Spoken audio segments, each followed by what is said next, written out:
تھوڑی لمبی سی حدیث ہے, میں آپ کو ذرا پڑھ کے سناتی ہوں. آخرت کے دن کے حوالے سے ہے کہ ایک سیکنڈ,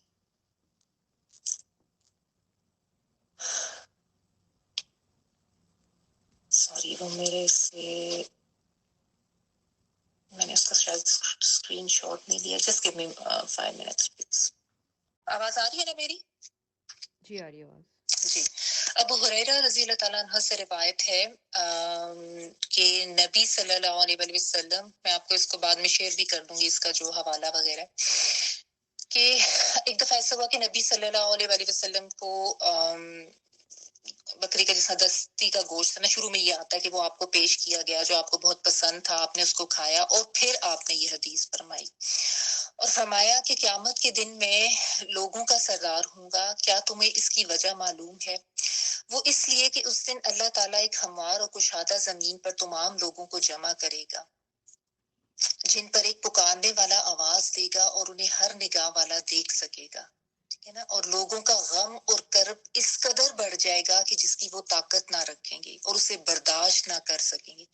یعنی قیامت کا دن ایک تو ویسے ہی بہت سختی والا ہوگا, سب لوگ بھاگ رہے ہوں گے, سمجھ نہیں آ رہی, اور اوپر سے وہ دن لمبا بھی بہت زیادہ ہے, یہ بھی آپ کو پتہ ہی ہے, ٹھیک ہے نا. تو سب لوگ جو ہیں وہ پریشان ہوں گے, برداشت نہیں کر سکیں گے, پھر ایک دوسرے سے کہیں گے کہ دیکھ نہیں رہے کہ ہماری کیسی مصیبت کہاں تک پہنچ گئی ہے, تو چلو کسی ایسے شخص کو ڈھونڈتے ہیں جو ہمارے لیے شفاعت کر دے. اب میں اس کو نا بیچ میں تھوڑا سا شارٹ کر کے بتاتی ہوں because it's a long hadith. تو بعض لوگ کہیں گے کہ آدم علیہ السلام کے پاس چلتے ہیں, تو وہ حضرت آدم علیہ السلام کو ڈھونڈ کے ان کے پاس آ کر عرض کریں گے کہ آپ تو ابو البشر ہیں, اللہ تعالیٰ نے آپ کو اپنے ہاتھوں سے پیدا کیا, آپ کے اندر اپنی روح پھونکی, فرشتوں کو حکم دیا کہ جنہوں نے آپ کو سجدہ کیا, تو آپ ہمارے لیے رب سے سفارش یا شفاعت کر دیجیے. کیا آپ ہماری حالت کو نہیں دیکھ رہے کہ ہمیں کتنی مصیبت لاحق ہے؟ تو آدم علیہ السلام ان سے کہیں گے کہ آج تو میرا رب ایسا غضبناک ہے کہ اس سے پہلے ایسے غصہ نہ ہوا اور نہ کبھی ایسا غصہ ہوگا. یقیناً اس نے تو مجھے ایک درخت سے منع کیا تھا لیکن میں نے اس کی نافرمانی کی. آج تو میری ہی ذات کا بس معاملہ ہے, نفسی نفسی نفسی نفسی, یعنی بس آج میرا نفس. ان کو اپنی غلطی یاد آئے گی کہ جس سے ان کو منع کیا گیا تھا اور انہوں نے وہ کیا, تو وہ کہیں گے کہ اتنا غضب ہے اللہ کا کہ میں نے تو یہ غلطی کی ہے, میں تو اللہ کے پاس جا کے نہیں کچھ کہہ سکتا, بس آج تو میں اپنے ہی نفس کے بارے میں سوچ رہا ہوں کہ میری جان بخشی ہو جائے. ٹھیک ہے, تم لوگ جاؤ کسی اور کے پاس, نوح کے پاس جاؤ. ان کو کہیں گے کہ نوح علیہ السلام کے پاس جاؤ. چنانچہ وہ لوگ نوح علیہ السلام کے پاس آ کر عرض کریں گے کہ اے نوح, یہ صحیح بخاری صحیح مسلم دونوں میں آتی ہے, وہ نوح علیہ السلام کے پاس آ کر عرض کریں گے اے نوح, آپ زمین والوں کی طرف بھیجے گئے, پہلے رسول بھی تھے اور آپ کو شکر گزار بندہ کہا گیا, لہٰذا آپ ہمارے لیے اپنے رب سے سفارش کر دیں. کیا آپ ہماری حالت کو نہیں دیکھتے کہ ہمیں کیسی مصیبت لاحق ہے؟ تو نوح علیہ السلام ان لوگوں سے کہیں گے کہ آج تو میرا رب ایسا غضبناک ہے کہ نہ تو اس سے پہلے غصہ ہوا, نہ کبھی ایسا غصہ ہوگا. میرے لیے ایک مقبول دعا تھی جسے میں نے اپنی قوم کی ہلاکت کے لیے دنیا میں استعمال کر لیا, آج تو بس میری ذات کا معاملہ ہے, نفسی نفسی نفسی نفسی, یعنی آج بس میرا نفس, میری نفس ذات کا معاملہ ہے. تم لوگ کسی اور کے پاس جاؤ, ابراہیم علیہ السلام کے پاس جاؤ. چنانچہ وہ لوگ ابراہیم علیہ السلام کے پاس آ کر عرض کریں گے اے ابراہیم, آپ تو زمین والوں میں سے اللہ کے نبی اور اس کے خلیل ہیں, آپ ہمارے لیے رب سے شفاعت کر دیں. کیا آپ ہماری حالت کو نہیں دیکھتے؟ وہ فرمائیں گے کہ میرا رب اتنا غضبناک ہے کہ اس سے پہلے کبھی نہ اتنا غصہ ہوا تھا اور نہ کبھی ایسا غصہ ہوگا. میں نے دنیا کے اندر 3 جھوٹ بولے ہیں, یہ آپ کو پتہ ہی ہوگا, میں نے تفسیر میں بھی بتائے تھے, نہیں تو پھر کسی وقت بتا دوں گی کہ میں تو 3 جھوٹ بول چکا ہوں. یعنی ان کو اپنے وہ جھوٹ یاد آ جائیں گے اور وہ کہیں گے کہ وہ جھوٹ اس نوعیت کے بھی نہیں تھے, توریہ ہی تھے ایک طرح کے, لیکن بہرحال, اور وہ کہیں گے کہ آج تو بس میری ذات کا معاملہ ہے, نفسی نفسی نفسی نفسی, تم لوگ کسی اور کے پاس جاؤ. موسیٰ علیہ السلام کے پاس جاؤ. چنانچہ وہ لوگ موسیٰ علیہ السلام کے پاس آ کر عرض کریں گے کہ اے موسیٰ، آپ اللہ کے رسول ہیں. اللہ نے آپ کو اپنی رسالت اور اپنے کلام کے ذریعے تمام لوگوں پر فضیلت عطا کی ہے، لہٰذا آپ ہمارے لیے رب سے شفاعت کر دیں. ہماری حالت کو دیکھیں کہ کیا حالت ہے. وہ بھی یہی کہیں گے کہ آج تو میرا رب اتنا غضبناک ہے کہ نہ اس سے پہلے ہوا نہ کبھی اس کے بعد ہوگا. دنیا کے اندر میں نے تو ایک شخص کو قتل کر ڈالا تھا. حضرت موسیٰ علیہ السلام سے قتل ہوا تھا نا، قتل خطا ہوا تھا، جسے ماننے کا مجھے حکم نہیں تھا. مجھے تو آج بس اپنی ہی جان کی فکر ہے. نفسی نفسی نفسی نفسی. تم لوگ کسی اور کے پاس جاؤ، عیسیٰ کے پاس جاؤ. چنانچہ وہ عیسیٰ علیہ السلام کے پاس آئیں گے. وہ بھی یہی ساری بات کریں گے، اور مطلب لوگ ان کو کہیں گے کہ آپ نے لوگوں سے گود میں کلام کیا، آپ کتنے معجزات تھے، آپ شفاعت کر دیں. تو وہ بھی آگے سے یہی کہیں گے کہ آج تو ایسا غضب ہے اللہ کا کہ اس سے نہ پہلے کبھی ہوا نہ بعد کے کبھی ہوگا. اور وہ اپنی کسی غلطی کا ذکر تو نہیں کریں گے، اور وہ کہیں گے بس آج میری ہی ذات کا معاملہ ہے. نفسی نفسی نفسی نفسی. یہ بار بار حدیث میں نا الفاظ ریپیٹ ہوتے ہیں. تم لوگ کسی اور کے پاس جاؤ. پھر ابو ہریرہ نے بتایا کہ پھر وہ لوگ آگے نبی صلی اللہ علیہ وسلم نے بتایا کہ پھر وہ نبی صلی اللہ علیہ وسلم کے پاس جا کر عرض کریں گے کہ اے محمد، آپ اللہ کے رسول صلی اللہ علیہ وسلم اور اس کے آخری نبی ہیں. آپ کے تو اگلے پچھلے تمام گناہ معاف ہیں. آپ ہمارے لیے اپنے رب سے شفاعت کر دیں. کیا آپ ہماری ذات کو نہیں دیکھتے؟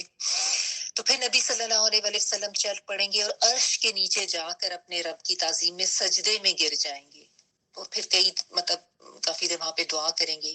پھر اللہ تعالیٰ ان سے کہیں گے کہ یعنی ان سے کہا جائے گا کہ اے محمد، اپنے سر کو اٹھاؤ اور سوال کرو، اور پھر اسے پورا کیا جائے گا. اور شفاعت کرو، یعنی یہ مقام شفاعت جو ہے نا نبی صلی اللہ علیہ وسلم کو وہاں دیا جائے گا. تم شفاعت کرو، شفاعت قبول کی جائے گی. چنانچہ میں اپنا سر اٹھاؤں گا اور کہوں گا یا ربی امتی امتی، یا ربی امتی امتی. یعنی میں اپنی امت کی نجات و فلاح مانگتا ہوں. اے میرے رب، میں اپنی امت کی نجات و فلاح مانگتا ہوں. اے میرے رب، میں اپنی امت کی نجات و فلاح مانگتا ہوں. تو اللہ تعالیٰ فرمائیں گے کہ اے محمد، اپنی امت میں سے ان لوگوں کو جنت کے دروازے میں سے داہنی دروازے سے داخل کر لو جن پر کوئی حساب و کتاب نہیں ہے. ٹھیک ہے، یہ بھی شفاعت کا پہلا مرحلہ ہے. تو بہرحال اس کو پتہ نہیں، میں تو جب بھی یہ پڑھتی ہوں میرے پہ تو بہت رکت طاری ہوتی ہے.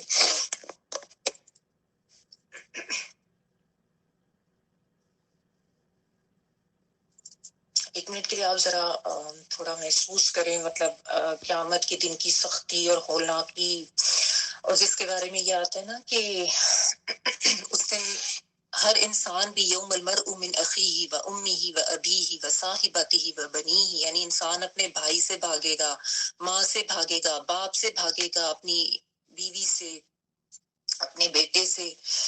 یہی وہ سارے رشتے ہیں نا جو ہمیں اتنے عزیز ہوتے ہیں دنیا میں.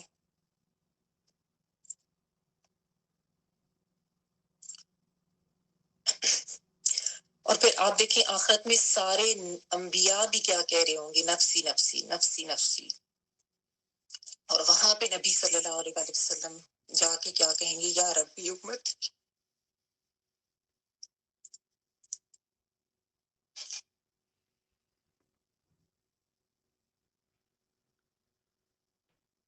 یا ربی امت.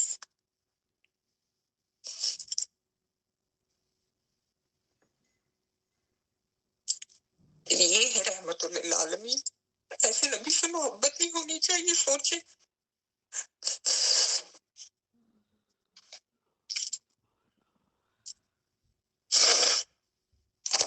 کہ ایسے نبی سے محبت نہیں ہونی چاہیے، ایسے نبی کی پیروی نہیں کرنی چاہیے، یا ایسی نبی کی سنتیں ہماری ترجیحات نہیں ہونی چاہیے. لیکن آج امت کا حال دیکھیں، کچھ پتہ نہیں کون اللہ کون رسول، دین سے دور، قرآن سے دور، اعمال ہے خراب ہے، اخلاق ہیں بگڑے ہوئے ہیں، بدعمالیاں، بد اخلاقیاں، بد کرداریاں. دوسری قوموں سے ہم متاثر ہیں، ان کے طریقے، ان کے تہذیب اپنانے پہ ہم فخر کرتے ہیں، اور اپنے نبی کی سنتیں اپناتے ہوئے ہمیں شرم آتی ہے. اول تو امتی نماز ہی نہیں پڑھتے، اور نماز کے لیے کھڑے بھی ہوں گے تو کہیں گے بس فرض پڑھ لیتے ہیں، باقی چھوڑو، یہ تو سنت ہے. اس کی خیر سنتیں کیا پڑھنی.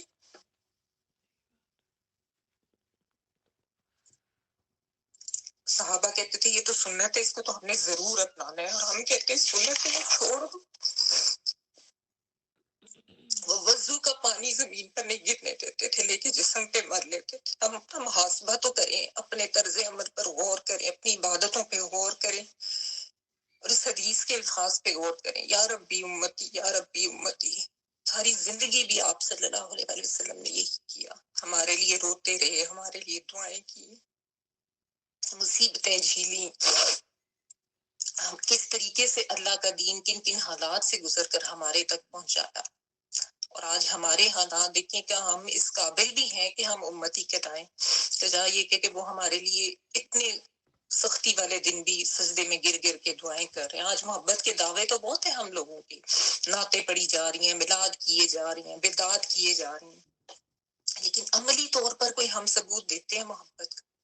تھوڑا سوچیں. اور مطلب ہمیں نا اپنے لیے کوئی سبق نکالنا ہے آج سے کہ ہم کہاں سے اپنے آپ کو ٹھیک کریں. نبی کے امتی ہونے کے قابل تو ہوں، نبی کی شفاعت حاصل کرنے کے قابل تو ہوں. ہم تو بات بھی لوگ کریں گے تو دین کی، تو بس ہمارے لیے قرآن کافی ہے، حدیث کی ہمیں ضرورت نہیں ہے. اتنا منہ کھول کے اتنی بڑی بات پتہ نہیں کیسے کر دیتے ہیں. تو اس لیے ضروری ہے اپنے نبی کے بارے میں جاننا کہ وہ کیا کیا کرتے تھے اور کیا کریں گے آخرت میں بھی. ٹھیک ہے نا؟ بہرحال چلیں، ہم نے چونکہ سیرت کا مطالعہ کرنا ہے تو اس کو ہم تھوڑا سا آگے لے کے جاتے ہیں. سوری تھوڑا سا میں یہ حدیث میرے اوپر نا اثر بہت زیادہ کرتی ہے، میں جب بھی پڑھتی ہوں. ابھی میں آپ کو اسکرین شیئر کر، اگر ہم تاریخ کا مطالعہ کریں نا تو پھر آپ صلی اللہ علیہ وسلم کی سیرت کے مطالعے کے لیے بھی نا ہمیں ذرا آسانی ہو جائے گی. تو ہمیں تھوڑا سا آج کے دن ہم اتنا آئیڈیا لے لیتے ہیں کہ ایک تو یہ کہ سرزمین عرب جو ہے، یعنی جہاں پہ نبی صلی اللہ علیہ وسلم کو مبعوث کیا گیا تھا، اس کی تھوڑی جغرافیائی میں چاہ رہی تھی، اس کی جو ڈیٹیلز کو لوکیشن وغیرہ، اور وہ آپ کو تھوڑی پتہ ہونی چاہیے. اور پھر جو عرب قوم ہے اس کے بارے میں تھوڑی سی ڈیٹیلز آپ کو پتہ ہونی چاہیے، کون ہیں، کہاں سے آئے تھے. یہ ہم تھوڑا سا آج دیکھ لیتے ہیں. تو اگر ہم اس کا تھوڑا سا جغرافیائی اس کی لوکیشن دیکھنا شروع کریں تو عرب جو ہے نا، ایک منٹ میں آپ کو نا اس کا میپ دکھاتی ہوں. Hold on. آپ نے مجھے بتانا ہے کہ آپ کو نظر آ رہا ہے صحیح یا نہیں. غزل پلیز اگر جب کلیئر ہو جائے گا نا تو مجھے بتا دیں. کچھ ٹھیک ہے، آپ عموماً پڑھتے ہیں نا جزیرہ عرب کے نام سے، جزیرہ نمائے عرب. ٹھیک ہے نا؟ تو میں آپ کو تھوڑا سا بس یہ بتانا چاہ رہی ہوں کہ یہ دیکھیں، اس کو جزیرہ ایک تو اس لیے کہتے ہیں کہ یہ ایک دو تین طرح پہ آپ کو جو ہے نا اس میں، یعنی تینوں اطراف میں اس کے پانی نظر آ رہا ہے نا، ادھر بھی ادھر بھی ادھر بھی. یہ آپ ادھر دیکھیں، یہاں پہ بحیرہ عرب لکھا ہوا ہے، یہاں پہ جائیں تو بحیرہ کلزم لکھا ہوا ہے، بحیرہ احمر ہے. ادھر اس طرف آئیں تو یہ خلیج عمان، خلیج فارس وغیرہ ہے. ٹھیک ہے نا؟ اچھا، تو یہ جو اس زمانے میں جو عرب تھا نا، اس میں آپ یہ یاد رکھیں کہ یہ عرب یعنی آج کے دور کا جو سعودی عرب کا یہ سارا حصہ ہے. ٹھیک ہے، یہ بھی تھا اس میں. ادھر نیچے اگر آپ دیکھیں تو آپ کو یہ یمن لکھا ہوا نظر آ رہا ہے. یہ نیچے نظر آ رہا ہے یمن، یہ والا حصہ. پھر ادھر عمان کا حصہ، یہ بھی سارا اس وقت شامل تھا. اور ان جگہوں پہ اگر آپ آج کا میپ بھی آپ کو دکھاتے ہیں نا، اس میں یہاں پہ ادھر وہ عرب امارات یعنی یونائٹیڈ عرب ایمریٹس، اور پھر یہاں پہ بحرین وغیرہ ہے. یہ سارا جو ہے نا اس زمانے میں یہ جزیرہ عربی کہلاتا تھا. اور اس میں یہاں پہ جو ہے یہ حصہ یہ حجاز کہلاتا ہے. یہ دیکھیں حجاز لکھا ہوا، حجاز میں مکہ، مدینہ، طائف، یہ والے حصے آتے تھے. ٹھیک ہے، پھر ادھر بیچ میں جو ہے یہ آپ کو نجد لکھا ہوا نظر آ رہا ہوگا. یہ جس پہ آج کل ریاض کا سٹی ہے نا، وہاں پہ ہے یہ نجد. ٹھیک ہے، یہ بھی حصہ. پھر یہاں پہ یہ حضر موت. بہرحال یہ سارا میں آپ کو صرف بتانا چاہ رہی ہوں کہ اس زمانے میں جو عرب تھا نا، وہ یہ سارا حصہ تھا. ٹھیک ہے، یہاں پہ اوپر جا کے اس جگہ پہ اگر آپ دیکھیں نا تو یہ لکھا ہوا ہے عراق. ٹھیک ہے، یہ عراق اور پھر شام، یہ والے علاقے تھے. ٹھیک ہے. اچھا یہاں پہ آپ دیکھیں یہ مصر لکھا ہوا ہے، مصر، اور یہاں پہ جو ہے وہ سینا وغیرہ، سرائے سینا وغیرہ، یہ سارا حضرت موسیٰ علیہ السلام والا جو ایریا تھا. ٹھیک ہے. تو بہرحال دوبارہ سے دیکھ لیں. ابھی میں آپ کو نا اسکرین شاٹ دکھاتی ہوں تاکہ آپ کو تھوڑا سا بہتر پتا چل جائے.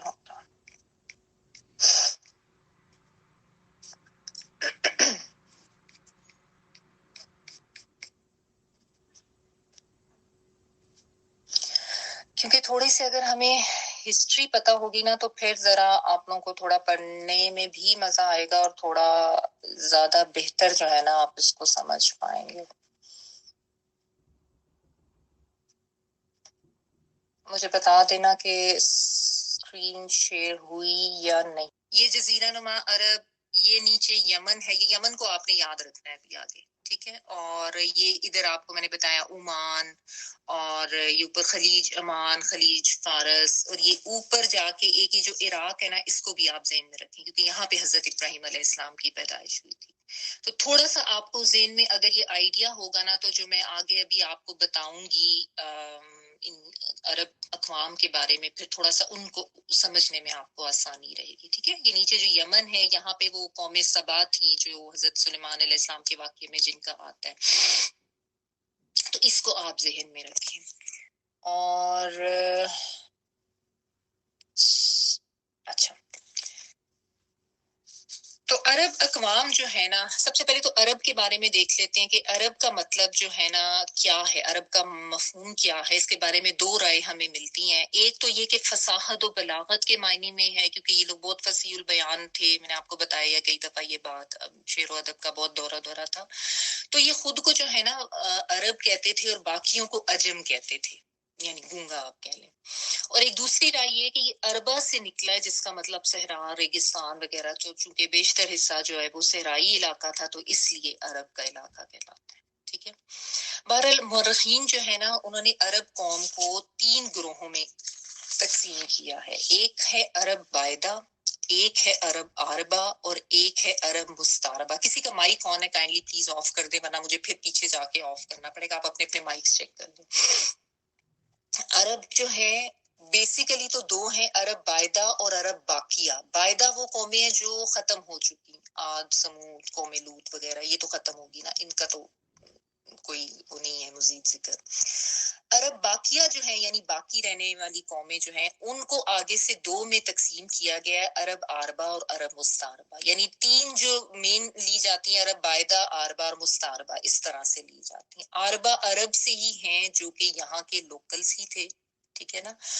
اور مستعربہ وہ ہیں جو کہ حضرت اسماعیل علیہ السلام اور پھر ان سے آگے جو نسل وغیرہ چلی.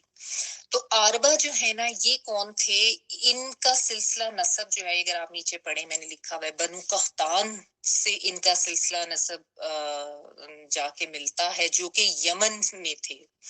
اب ونس اگین جو میں نے آپ کو کہا تھا نا کہ آپ نے یہ یمن کو یاد رکھنا ہے، یہ نیچے یمن. ٹھیک ہے. یہاں پہ بنو قحطان تھا. قحطان جو ہے نا بیسیکلی جو حضرت نوح علیہ السلام تھے نا ان کے پوتے کا نام تھا اور اس سے یہ نسل چلی تھی قحطان. اور پھر یہ قحطانی شاید آپ نے کوئی صحابی وغیرہ کے ناموں میں بھی سنا ہو یا ویسے اگر کسی کو ہسٹری وغیرہ پڑھتا ہے تو اس کو پتا ہوگا. تو یہ قحطانی ایک قبیلہ تھا. ملکہ سبا جو ہے نا اس کا تعلق بھی قحطانی قبیلے کے ہی ایک شاخ سے تھا.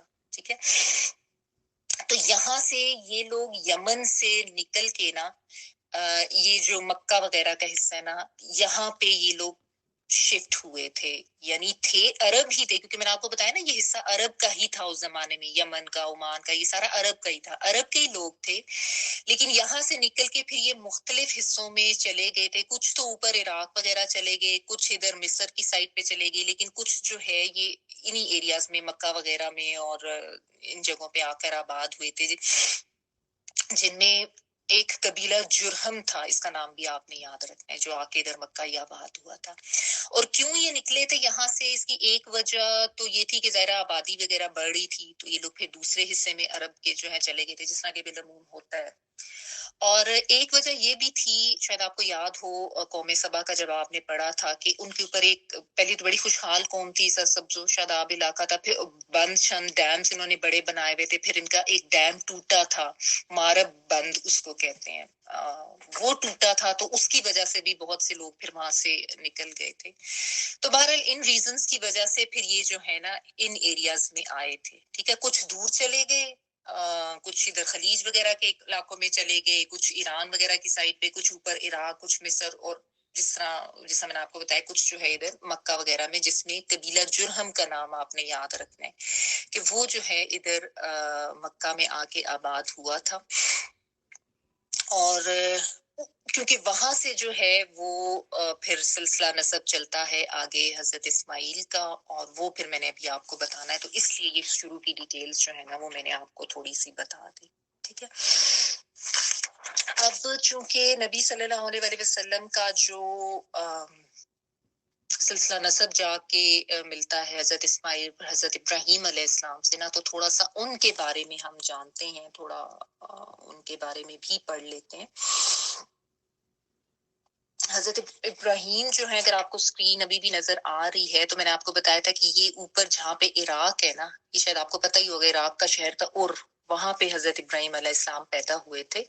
اور آپ کو پتہ ہی ہے ساری ہسٹری، اس میں میں نہیں جاتی کہ جو ان کی قوم ہے اس نے کیا کیا کیا ان کے ساتھ. بہرحال وہاں سے جب ان کو آگ میں پھینکا گیا تو انہوں نے حسبنا اللہ و نعم الوکیل پڑھا، آگ جو تھی وہ ٹھنڈی ہوگی، اور اس کے بعد جو ہے ان کو حکم ہوا کہ آپ اپنی قوم کو چھوڑ کے یہاں سے چلے جائیں.